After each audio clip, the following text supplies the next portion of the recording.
हरे कृष्ण। नमो विष्णुपदाय कृष्णपृष्ठाय भूतले श्रीमते भक्तिवेदांत स्वामिनिति नामिने। नमस्ते सरस्वती देवे गौरवाणी प्रचारिणे निर्विशेष शून्यवादी पाश्चात्य देश तारिणे। जय श्री कृष्ण चैतन्य प्रभु नित्यानंद श्री अद्वैत गदाधर श्रीवासादि गौर भक्तबिंद। हरे कृष्ण कृष्ण कृष्ण हरे हरे, हरे राम राम राम हरे हरे। हरे कृष्ण। আমরা শ্রী চৈতন্য ভাগবত থেকে ধারাবাহিকভাবে পাঠ করছি। চৈতন্য ভাগবত মধ্যখণ্ড প্রথম অধ্যায় 235 নম্বর পয়ের অবধি আমরা পাঠ করেছিলাম, তারপর থেকে পাঠ করব। কৃষ্ণের সেবক জীব কৃষ্ণের মায়ায়, কৃষ্ণ না ভজিলে এই মতো দুঃখ পায়। কতদিনে কালো বসে হয় বুদ্ধি জ্ঞান, ইথে যে ভজয় কৃষ্ণ সেই ভাগ্যবান। মাকে চৈতন্য মহাপ্রভু এইভাবে তত্ত্বকথা শোনাচ্ছেন কপিল দেবের ভাবে, যে কৃষ্ণের মায়ায় জীব ভুলে আছে কৃষ্ণকে, আর যদি কৃষ্ণকে না ভজনা করে তাহলে সে দুঃখ পায়। যদি কালো বসে, সময়ের সাথে যদি কালো বসে কোনোভাবে তার বুদ্ধির উদয় হয়, তখন সে যদি কৃষ্ণের ভজনা করে তাহলেই সে ভাগ্যবান। অন্যথা না ভজে কৃষ্ণ দুষ্ট সঙ্গ করে, পুনঃ সেই মতো মায়া পাপে ডুবি মরে। যদি সে দুষ্ট সঙ্গ করে তাহলে কি হবে? তাকে আবার পাপে ডুবে মরতে হবে। তথা হি শ্রীমদ্ ভাগবতে তৃতীয় স্কন্ধে যদ্দস্যদ্ভিপথি পুনঃ শিষ্ণদরো কৃতোদ্যময়ী, আস্থিত রমতে জন্তুস্তমো বিশতি পূর্ববৎ। মানব যদি সৎপথে অবস্থিত হইয়াও উদর উপস্থ লম্পট অসজ্জনগণের সহিত সঙ্গ করে, অর্থাৎ অসৎ সঙ্গ এত খারাপ, অসজ্জনগণের যদি সঙ্গ করে তাহলেই তাহাকে পূর্বোক্ত প্রকারে অর্থাৎ গলদেশে যমদূতগণ কর্তৃক পাশবদ্ধ হইয়া নরকে প্রবেশ করিতে হয়। তাহলে অসৎ সঙ্গের ফলে জীবকে কষ্ট পেতে হয়। তথা হি অনায়াসেন মরণং বিনা দৈন্যেন জীবনম, অনারাধিত গোবিন্দ চরণস্য কথং ভবেৎ। অনায়াসে মরণ জীবন দুঃখ বিনে, কৃষ্ণ ভজিলে সে হয় কৃষ্ণেরও স্মরণে। কৃষ্ণকে ভজনা করলে, কৃষ্ণের স্মরণের ফলে, কৃষ্ণের চিন্তার ফলে কি হয়? অনায়াসে জীবন মরণ হয়, দুঃখ বিনে, কোনো দুঃখ থাকে না তার। আমরা দেখে ভাবি তার কত দুঃখ হচ্ছে, কিন্তু তার কোনো কষ্ট হয় না। এতে কে ভজহ কৃষ্ণ সাধু সঙ্গ করি, মনে চিন্ত কৃষ্ণ মাতা মুখে বল হরি। মহাপ্রভু মাকে বলছেন এতে কি ভজহ কৃষ্ণ, অতএব মাতা তুমি কৃষ্ণের ভজনা করো, সাধু সঙ্গ করো, মনে চিন্ত কৃষ্ণ মাতা মুখে বল হরি। ভক্তিহীন কর্মে কোনো ফল নাহি পায়, সেই কর্ম ভক্তিহীন পরহিংসা যায়। যে ভক্তিহীন কর্ম তাতে কোনো লাভ হয় না, আর সেটা পরহিংসা হয়। তাতে ভক্তিহীন কর্মতে পরহিংসা হয়। কপিলেরও ভাবে প্রভু মায়ের শিখায়, শুনি সেই বাক্য সচি আনন্দে মিলায়। কি ভোজনে কি শয়নে কি বা জাগরণে, কৃষ্ণ বিনু প্রভু আর কিছু না বাখানে। মাকে সবসময় মহাপ্রভু এইভাবে উপদেশ দিচ্ছেন। কি ভোজনে কি শয়নে কি বা জাগরণে, কৃষ্ণ বিনু প্রভু আর কিছু না বাখানে। কৃষ্ণ ছাড়া মহাপ্রভু আর কিচ্ছু বলেন না। আপ্ত মুখে কথা শুনিয়া ভক্তগণ, সর্বগণে বিতর্ক ভাবেন মনে মন। লোকের মুখে সেই কথা শুনে সব লোকেরা বিভিন্ন রকম ভাবে। কিবা কৃষ্ণ প্রকাশ হইলা সে শরীরে, কিবা সাধু সঙ্গে কিবা পূর্বের সংস্কারে। সবাই ভাবছে কি করে শরীরে এরকমভাবে কৃষ্ণের প্রকাশ হলো, এ কি সাধু সঙ্গের ফল নাকি পূর্ব জন্মের সংস্কারের ফলে এরকম হয়েছে। এই মতো মনে সবে করেন বিচার, সুখময় চিত্তবৃত্তি হইল সবার। খণ্ডিল ভক্তির দুঃখ পাষণ্ডীর নাশ, মহাপ্রভু বিশ্বম্ভর হইলা প্রকাশ। এইভাবে সকলের চিত্তে আনন্দের উদয় হলো, হ্যাঁ, এবং ভক্তদের দুঃখ খণ্ডন হলো, পাষণ্ডীর নাশ হলো। বৈষ্ণবাবেশে মহাপ্রভু বিশ্বম্ভর, কৃষ্ণময় জগৎ দেখয় নিরন্তর।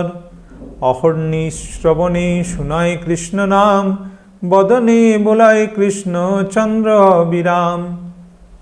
বৈষ্ণবের আবেশে মহাপ্রভু বিশ্বম্ভর কৃষ্ণময় দেখছেন সমগ্র জগৎকে, এবং অহর্নি শ্রবণে শুনয় কৃষ্ণ নাম, সব সময় তিনি কৃষ্ণ নাম শ্রবণ করছেন, এবং বদনে বোলয় কৃষ্ণচন্দ্র অবিরাম। যে প্রভু আছিলা ভোলা মহাবিদ্যা রসে, এবে কৃষ্ণ বিনু আর কিছু নাহি বাসে। যে মহাপ্রভু বিদ্যার রসে মগ্ন ছিলেন, সেই মহাপ্রভু এখন কৃষ্ণ ছাড়া আর কিছুই বলেন না। পড়ুয়ার বর্গ সব অতিউষ কালী, পরিবার নিমিত্ত আসিয়া সবে মিলে। পড়ুয়ার বর্গ যারা, শিক্ষার্থী যারা, তারা খুব সকালবেলা এসে হাজির হয়ে যায়। পড়াইতে বৈশে গিয়া ত্রিজগত রায়, কৃষ্ণ বিনু কিছু আর নাই সে জিহ্বায়। পড়াতে বসেন, গিয়ে তার মুখে কৃষ্ণ ছাড়া আর কিছুই আসে না। সিদ্ধ বর্ণ সমান্মায়, সিদ্ধ বর্ণ সমাম্নায় বলে শিষ্যগণ, প্রভু বলে সর্ববর্ণে সিদ্ধ নারায়ণ। শিষ্য বলে বর্ণ সিদ্ধ হইল কেমনে, প্রভু বলে কৃষ্ণ দৃষ্টিপাতেরও কারণে। শিষ্য বলে পণ্ডিত উচিত ব্যাখ্যা করো, প্রভু বলে সর্বক্ষণ শ্রীকৃষ্ণ সঙ্গর। এইভাবেই তাদের বর্ণ পরাণ, বিভিন্ন রকম ধাতু বর্ণ, তারপরে ব্যাকরণের বিভিন্ন পাঠ পড়ান, সেখানে সবেতেই তিনি কৃষ্ণের কথা বলেন। তাই শিষ্যরা বলছেন, পণ্ডিত উচিত ব্যাখ্যা করো, তুমি যেটা বলছো সেটা যথোচিত বলো। আর প্রভু বলছেন সর্বক্ষণ শ্রীকৃষ্ণ সঙ্গর, সবসময় কৃষ্ণের স্মরণ করো। কৃষ্ণের ভজন কহি সম্যক আম নাই, আদি মধ্য অন্তে কৃষ্ণ ভজন বুঝায়। শুনিয়া প্রভুর ব্যাখ্যা হাসে শিষ্যগণ, কেহ বলে হেন বুঝি বায়ুরও কারণ। সকলেই মহাপ্রভুর এই ব্যাখ্যা শুনে হাসে, তারা বলে এ নিশ্চয়ই বায়ু রোগের প্রভাব, অর্থাৎ মস্তিষ্ক বিকৃতি হয়েছে। শিষ্যবর্গ বলে এবে কেমত ব্যাখ্যান, প্রভু বলে যেন হয় শাস্ত্রেরও প্রমাণ। শিষ্যবর্গ বলছে এটা কীরকম ব্যাখ্যা হচ্ছে, প্রভু বলছে এটাই শাস্ত্রের প্রমাণ। প্রভু বলে যদি নাহি বুঝো এখনে, বিকালে সকল বুঝাইব ভালো মনে। প্রভু বলছেন এখন যদি বুঝতে না পারো তাহলে বিকালবেলা এসো, তোমাদেরকে আমি ভালো করে বুঝাবো। আমি হো বিরলে গিয়া বসি পথি চাই, বিকালে সকলে যেন হই এক ওঠাই। শুনিয়া প্রভুর বাক্য সর্বশিষ্যগণ, কৌতুকে পুস্তক বান্ধি করিলা গমন।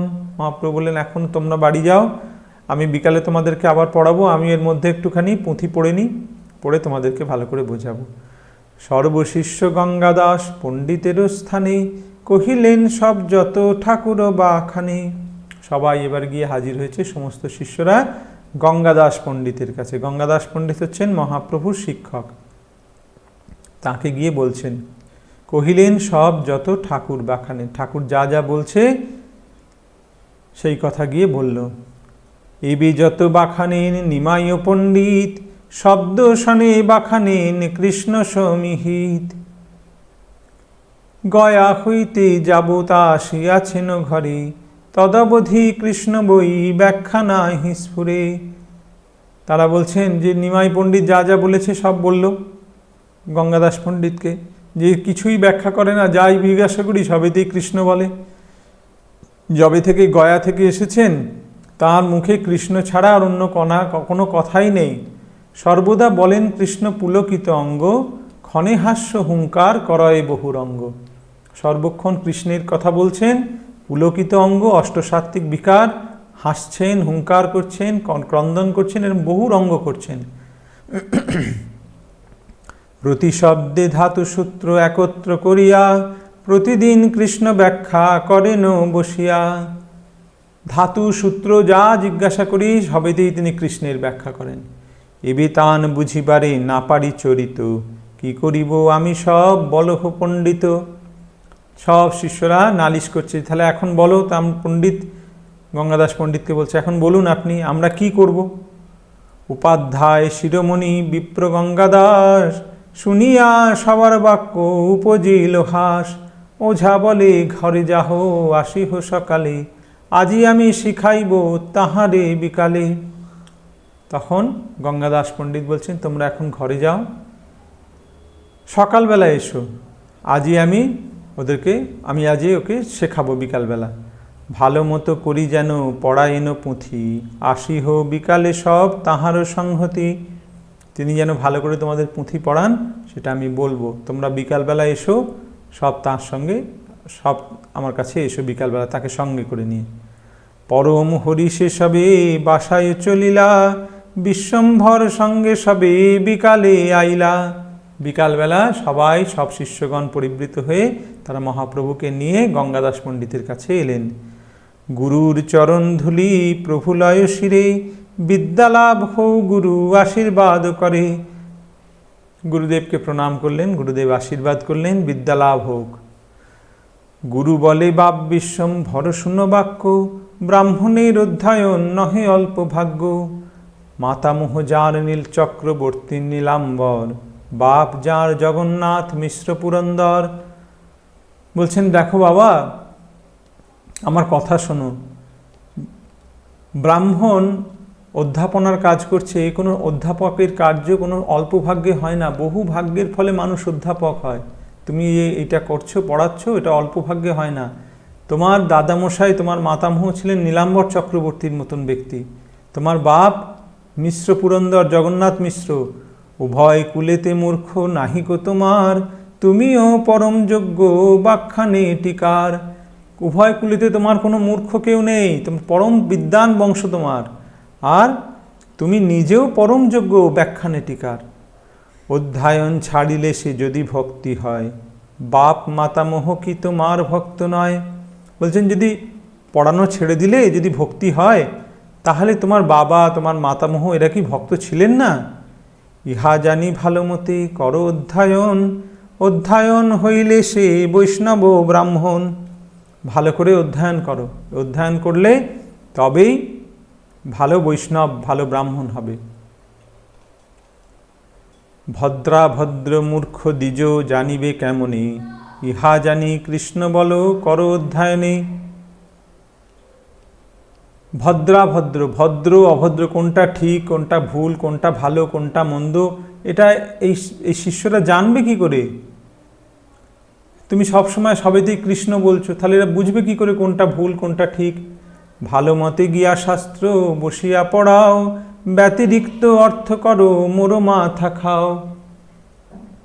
ভালো করে গিয়ে শাস্ত্র পড়াও, আর উল্টোপাল্টা ব্যাখ্যা করো না, আমার মাথা খাও। প্রভু বলে তোমার দুই চরণ প্রসাদে, নবদ্বীপে কেহ মরে না পারে বিবাদে। মহাপ্রভু বলছেন, তোমার প্রসাদে এই নবদ্বীপে এমন কেউ নেই যে আমাকে পরাস্ত করতে পারে। আমি যে বাখানি সূত্র করিয়া খণ্ডন, নবদ্বীপে তাহা স্থাপিবে কোন জন। আমি যে সূত্র স্থাপন করি, খণ্ডন করি, নবদ্বীপে এমন কেউ নেই যে সেটা খণ্ডন করে। নগরে বসিয়া এই পড়াইমু গিয়া, দেখি কার শক্তি আছে দুসুক আসিয়া। আমি নগরে গিয়ে পড়াবো, দেখি কার ক্ষমতা আছে সে আমাকে আমার পড়ানোতে দোষ দেখে। হরি শৈলা গুরু শুনিয়া বচন, চলিলা গুরুর করি চরণ বন্দন। তখন গুরুদেবকে প্রণাম করে মহাপ্রভু চললেন। গুরুদেবও খুব খুশি হলেন। গঙ্গাদাস পণ্ডিত চরণে নমস্কার, বেদপতি সরস্বতী পতি শিষ্য যার। এই গঙ্গাদাস পণ্ডিতের চরণে আমাদের প্রণাম। কেন? বেদপতি, স্বয়ং বেদের যিনি পতি, সরস্বতী পতি, যার শিষ্য। আর কিবা গঙ্গাদাস পণ্ডিতেরও সাধ্য, যার শিষ্য চতুর্দশ ভুবন আরাধ্য। চতুর্দশ ভুবনের যিনি আরাধ্য, সেই পরমেশ্বর ভগবান গৌরহরি এই গঙ্গাদাস পণ্ডিতের শিষ্য। আর কি বলার আছে? চলিলা পড়ুয়া সঙ্গেই প্রভু বিশ্বম্ভর, তারকা বেষ্টিত যেন পূর্ণ শশধর। বসিলা আসিয়া নাগরিয়ার দুয়ারে, যাহার চরণ লক্ষ্মী হৃদয় উপরে। তারপরে তিনি নগরের মধ্যে এসে একজনের গৃহের দুয়ারে বসলেন। যোগপট্ট ছান্দে বস্ত্র করিয়া বন্ধন, সূত্রের করয়িক প্রভু খণ্ডন স্থাপন। প্রভু বলে সন্ধি কার্য জ্ঞান নাহি যার, কলিযুগে ভট্টাচার্য পদবী তাহার। মহাপ্রভু সেখানে বসে সূত্রের ব্যাখ্যা করতে শুরু করলেন, খণ্ডন করছেন, স্থাপন করছেন, আর বলছেন কি যে এই কলিযুগে সন্ধি কার্য যে জানে না, সন্ধি যে জানে না, সন্ধি হচ্ছে ব্যাকরণের একদম প্রথম পাঠ, সেই সন্ধি যে জানে না তারা এই কলিযুগে ভট্টাচার্য পদবী লাভ করেছে। শব্দ জ্ঞান নাহি যার, সে তর্ক বাখানে, আমারে তো প্রবোধিতে নারে কোন জানে। তারা আমার সঙ্গে সে কি তর্ক করবে, যে সে তর্ক বাখানে, আমারে তো প্রবোধিতে নারে কোন জনে, আমাকে কেউ পরাস্ত করতে পারে না। যে আমি খণ্ডন করি, যে করি স্থাপন, দেখি তাহা অন্যথা করুক কোন জন। আমি যা স্থাপন করছি, যা খণ্ডন করছি, দেখি কে সেটাকে করে। এই মতো বলে বিশ্বম্ভর বিশ্বনাথ, প্রত্যুত্তর করিবে ক্ষেন শক্তিকাত। এইভাবে বিশ্বম্ভর বিশ্বনাথ তিনি বলছেন, কে তার উত্তর দিতে পারে।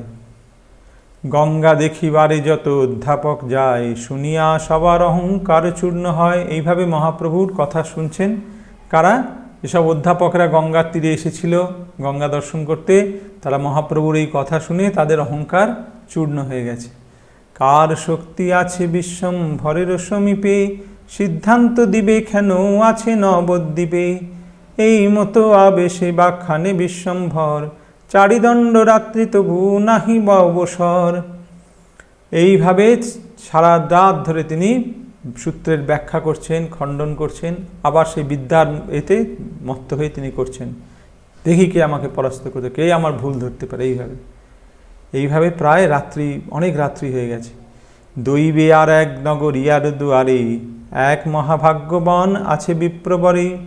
রত্নগর্ভ আচার্য বিখ্যাত তার নাম, প্রভুর পিতার সঙ্গী জন্ম এক গ্রাম।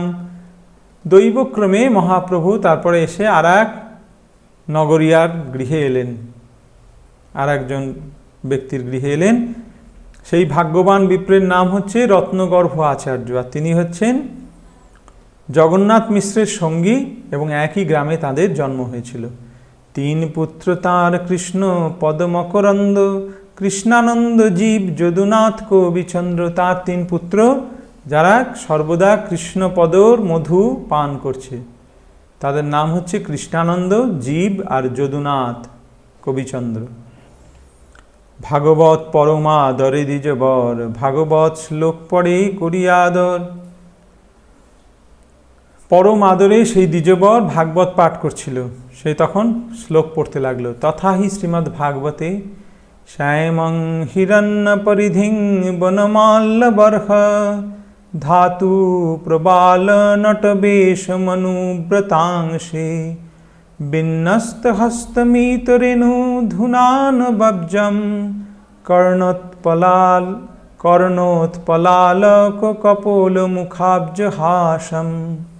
যাজ্ঞিক বিপ্রপত্নী দেখিলেন কৃষ্ণের বর্ণ, সে যাজ্ঞিক বিপ্রপত্নী হচ্ছে যাজ্ঞিক ব্রাহ্মণদের যারা স্ত্রী, সেই বিপ্রপত্নীগণ তারা দেখলেন তাদের কাছে যে কৃষ্ণ বলরাম এসছে, তারা কৃষ্ণের সেই বর্ণনা করছেন কৃষ্ণের রূপের।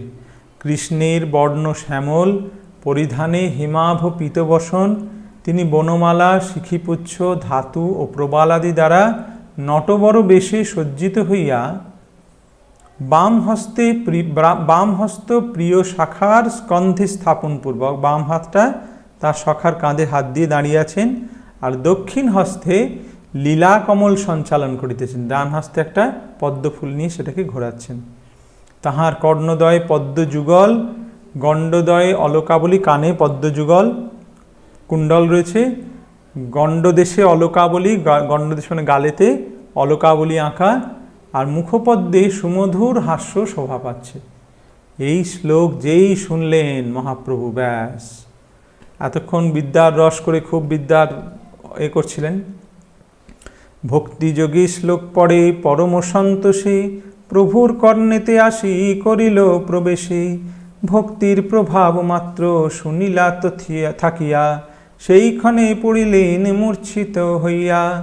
সকল পড়ুয়াবর্গ বিস্মিত হইলা, ক্ষণিক অন্তরে প্রভু বাহ্য প্রকাশিলা। সেই ভক্তিযোগের কথা শুনেই মহাপ্রভু সঙ্গে সঙ্গে মূর্ছিত হয়ে পড়ে গেলেন। আর ভক্তির প্রভাব মাত্র শুনিয়া কি হলো, পড়ুয়াবর্গ বিস্মিত হয়ে গেল, যে কি অদ্ভুত দৃশ্য। কিছুক্ষণের মধ্যেই মহাপ্রভু আবার বাহ্য জ্ঞান ফিরে পেলেন। বাহ্য পাই বলো বলো বলে বিশ্বম্ভর, গড়াগড়ি যায় প্রভু ধরণী উপর। প্রভু বলে বলো বলো বলে বিপ্রবর, উঠিল সমুদ্র কৃষ্ণ সুখ মনোহর। মহাপ্রভুর যেই জ্ঞান ফিরে এসেছে, সঙ্গে সঙ্গে ধুলায় গড়াগড়ি যাচ্ছেন আর বলছেন বলো বলো, সেই শ্লোক আরও বলো। তখন সেই বিপ্র আরও পড়তে লাগলো, আর সমুদ্র উঠল। কিসের সমুদ্র? কৃষ্ণ সুখের সমুদ্র। লোচনের জলে হইল পৃথিবী সিঞ্চিত, অশ্রুকম্প পুলক সকল সুবিদিত। লোচনের জলে, চোখের জলে পৃথিবী ভিজে গেল, অশ্রু কম্প পুলক এইসব তার সারা অঙ্গ ভরে গেল। দেখে বিপ্রবর তার পরম আনন্দ, পড়ে ভক্তি শ্লোক ভক্তি শনে করি রঙ্গ। বিপ্রবর সেটা দেখল, তার পরম আনন্দ, পড়ে ভক্তি শ্লোক ভক্তি শনে করি রঙ্গ। হ্যাঁ, আর সে ভক্তির শ্লোক পড়ছে আরও। দেখিয়া তাহান ভক্তি যোগেরও পঠন, তুষ্ট হই প্রভু তানে দিলা আলিঙ্গন। পাইয়া বৈকুণ্ঠ নায়কেরও আলিঙ্গন, প্রেমে পূর্ণ রত্নগর্ভ হইলা তখন। আর এইভাবে মহাপ্রভুর কাছে যখন সেই ব্রাহ্মণ রত্নগর্ভ আচার্য, সে যখন ভাগবত পড়ছেন, মহাপ্রভু তাকে আলিঙ্গন করলেন। আর মহাপ্রভুর আলিঙ্গন পাওয়া মাত্র সে কৃষ্ণ প্রেমের এতে পরিপূর্ণ হয়ে গেল, প্রেমে পূর্ণ রত্নগর্ভ হইলা তখন। প্রভুর চরণ ধরি রত্নগর্ভ কান্দে, বন্দী হইলা দ্বিজ চৈতন্যের প্রেম ফান্দে। প্রভুর চরণ ধরে রত্নগর্ভ তখন কাঁদছে, আর এই দ্বিজ, এই ব্রাহ্মণ চৈতন্যের প্রেমের ফাঁদে বাঁধা হয়ে গেছে, বন্দী হয়ে গেছে। পুনঃ পড়ে শ্লোক প্রেমযুক্ত হইয়া, বলো বলো বলে প্রভু হুঙ্কার করিয়া। দেখিয়া সবার হইল অপরূপ জ্ঞান, নগরিয়া সব দেখি করে প্রণাম। মহাপ্রভু বলছে বলো বলো, সে আরও শ্লোক পড়ছে, আর মহাপ্রভু বলছে বলো বলো। এইভাবে সকলে অবাক হয়ে গেছে, সমস্ত নগরিয়ারা তারা প্রণাম করছে। তখন গদাধর পণ্ডিত এসে বললেন, না পড়িহ আর বলিলেন গদাধর, সবে বসিলেন বেড়ি প্রভু বিশ্বম্ভর। গদাধর বললেন আর পড়ো না, আর পড়লে তো মহাপ্রভু শান্ত হবে না। পড়া বন্ধ করলেন, সবাই মহাপ্রভুকে নিয়ে ঘিরে বসলেন। ক্ষণেকে হইলা বাহ্য দৃষ্টি গৌর রায়, কি বলো প্রভু জিজ্ঞাসে সদায়। প্রভু বলে কি চাঞ্চল্য করিলাম আমি, পড়ুয়া সকল বলে কৃতকৃত্য তুমি। তখন মহাপ্রভুর বাহ্য জ্ঞান ফিরে এলো। মহাপ্রভু তখন বলছেন আমি কি করলাম, আমি কি একটু চাঞ্চল্য করে ফেললাম, একটু চঞ্চলতা প্রকাশ করে ফেললাম? তখন পড়ুয়ারা বলছে তুমি ধন্য, কি বলিতে পারি আমা সবারও শকতি, আপ্তগণে নিবারিল না করি হস্তুতি। আমরা কি বলতে পারি, আমাদের কি শক্তি আছে? এই গদাধর পণ্ডিত সে বলল আর স্তুতি করো না। বাহ্য পাই বিশ্বম্ভর আপনা সম্বরে, সর্বগণে চলিলেন গঙ্গা দেখিবারে।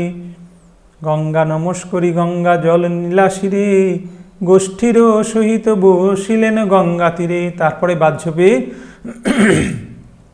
বিশ্বম্ভর নিজেকে সম্বরণ করলেন এবং তারপরে গঙ্গার তীরে চললেন গঙ্গা দর্শন করতে। গঙ্গা দেবীকে প্রণাম করে গঙ্গা জল মাথায় নিলেন এবং গোষ্ঠীর সহিত বসিলেন গঙ্গা তীরে।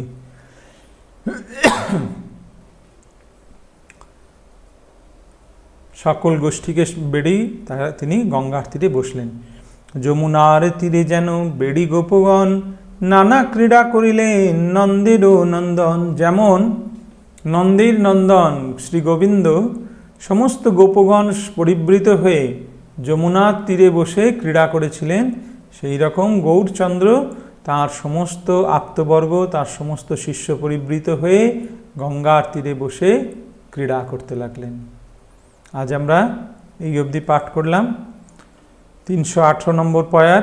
আগামীকাল আমরা এরপর থেকে আবার পাঠ করব। এখানে রহিল গ্রন্থ আনন্দ লহরী, এখানে রহিল গ্রন্থ আনন্দ লহরী, বদন ভরিয়া সবে বল হরি হরি। হরি বল, হরি বল, হরি বল। হরে কৃষ্ণ।